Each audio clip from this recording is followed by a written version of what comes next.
When I was creating this dessert, I was thinking about the positive effect of food on our body. That's why I use Dilmah mint tea as my base. I prepared Dilmah mint tea in 3 versions here, as a foam, gel, and also a flavor of ice cream. Let's move on to the mocktail. The competition topic is immunity inspired. That's why I choose sea buckthorn as my base, and I pair it with Dilmah ginger and honey tea. Sea buckthorn is a real vitamin bomb. Also, back in the days, this ingredient was very popular in Poland during World War I.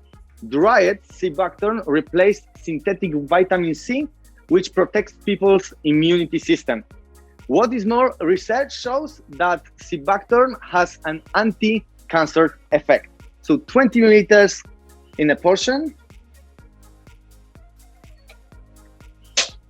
It's very hard in non-alcoholic cocktails to get a proper balance. So that's why I add 2 sprigs of rosemary.